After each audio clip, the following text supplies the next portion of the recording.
Mirëmëngjesi të nderuar shikues, jeni me edicionin e lajmeve të orës 9 në Radio Televizionin Publik të Kosovës. Sërish sot do të mblidhen deputetet e Kuvendit të Kosovës për tentimin e tretë të konstituimit të legislaturës së 9. Të njëjtën edhe pas takimit të partive politike nuk pati konsensus, andaj seanca është ndërprerë nga kryesuesi Avni Dehari.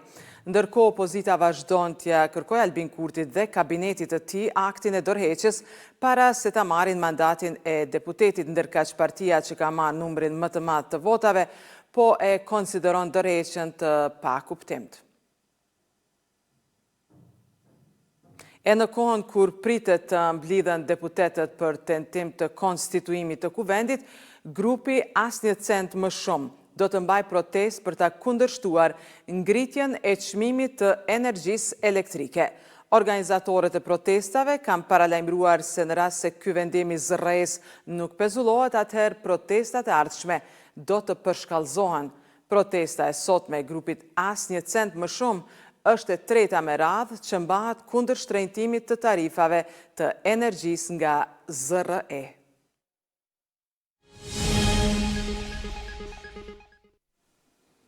Gjykata themelore në Prishtinë, Departamenti Special ka refuzuar propozimin e Prokurorisë Speciale për procedim të gjykimit në mungesë në rastin e sulmit në Banjsk. Gjykimi në rastin Banjska nisi të njëjtën për 3 të akuzuarit që ishin kapur pas sulmit të vitit 2023. Për 42 të akuzuarit e tjerë të këtij rasti që ndodhen në Arati, përfshirë Milan Radojqićin, prokurorët kishin kërkuar gjykim në mungesë. Gjykata tha se kërkesa e prokurorëve është e pabazuar. Në këtë fazë të procedurës nuk mund të procedohet me gjykimin në mungesë ndaj të pandehurve që gjenden në Arati, pasi nuk janë plotësuar kushtet e përcaktuara me kodin e procedurës penale dhe kodin penal të Kosovës. Për gjykim në mungesë thuhet në njoftimin e gjykatës themelore.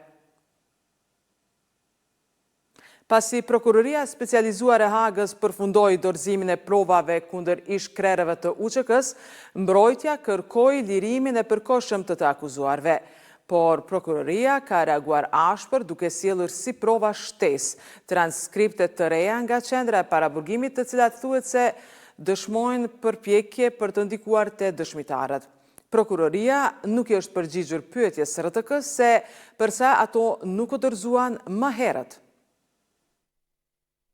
Pasi Prokuroria Specializuar e Hagës përmbylli çështjen e saj duke dorëzuar të gjitha provat në gjykatë në rastin ndaj Hashim Thaçit, Kadri Veselit, Jakub Krasniqit dhe Recep Selimit, mbrojtja nisi kërkesë për trupin gjykues. Kështu avokatët e Veselit, Krasniqit dhe Selimit kërkuan që klientët e tyre të lirohen përkohësisht, me që edhe dëshmitarët e prokurorisë përfunduan. Mirëpo pas kësaj kërkese ka reaguar Prokuroria Specializuar, e cila në një vendim të publikuar në faqen e Speciales ka kundërshtuar një gjë të tillë. Ajo njoftoi se tash 2 vjet ka në dispozicion edhe disa përgjime nga qendra e paraburgimit, të cilat ka vendosur t'i dorëzoj tash pas mbylljes së çështjes. Sipas prokurorisë, përgjimet dëshmojnë se pse Veselit dhe Krasniqit nuk duhet që t'u aprovohet kërkesa për lirim të përkohshëm nga paraburgimi.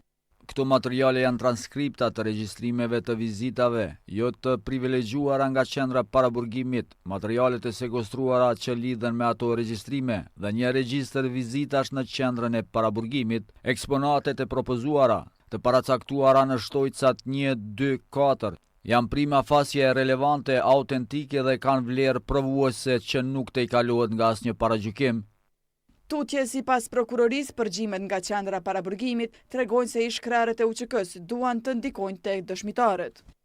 Transkriptet shtesë të qendrës së paraburgimit hedhin dritë, domethënë mbi sjelljen e Recep Selimit dhe Kadri Veselit në qendrën e paraburgimit. Këto transkripta tani janë të një rëndësie të veçantë në kontekstin e procesit gjyqësor në pritje të lirimit të përkohshëm dhe tregojnë se si Hashim Thaçi nuk është i vetmi i akuzuar që ka abuzuar me vizitat e tij jo të privilegjuara. Tutje prokuroria vlerëson se këto përgjime demonstrojnë se të akuzuarit shkelin urdhrat e gjykatës, shkelin fshehtësitë e procedurave dhe tentojnë në mënyrë të palehtëshme që të ndikojnë te dëshmitarët e prokurorisë, e që do të përbënte rrethan rënduese kundër të akuzuarve. Me këtë vendim, prokuroria përmend klimën e friksimit të dëshmitarëve dhe besueshmërinë e dëshmitarëve të prokurorisë. Udhëheqësit e UÇK-s dhe zyrtarët e nivelit të lartë të qeverisë së Kosovës janë të kapitalizuar në një histori të friksimit të dëshmitarëve në Kosovë për të përhapur informacione konfidenciale ose për të dhënë udhëzime se si të dëshmojnë vërtetën frikën e këtyre dëshmitarëve, veçanërisht duke pasur parasysh se një sjellje e tillë bie ndesh me urdhrat e qarta gjyqësore në këtë rast, thuhet në kundërshtimin e prokurorisë për lirimin e të akuzuarve. RTK ka provuar të marrë një qendrim nga prokuroria specializuar sepse nuk i kanë dorëzuar këto përgjigje bashkë me prova tjera, por që gjatë ditës nuk kanë kthyer përgjigje.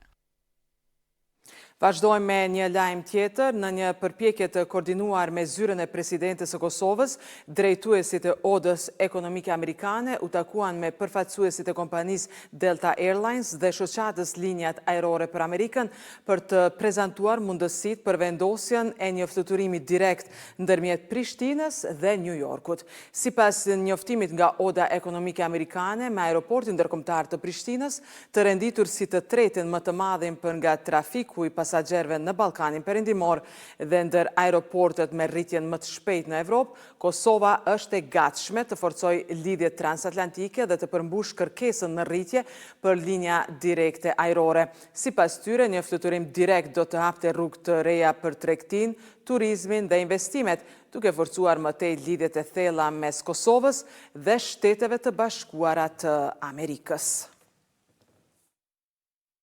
Të nderuar shikues, ndoqët lajmet në RTK bashkë me ekipin realizues ju falenderojmë për kohën që ndat me ne. Mirupafshim.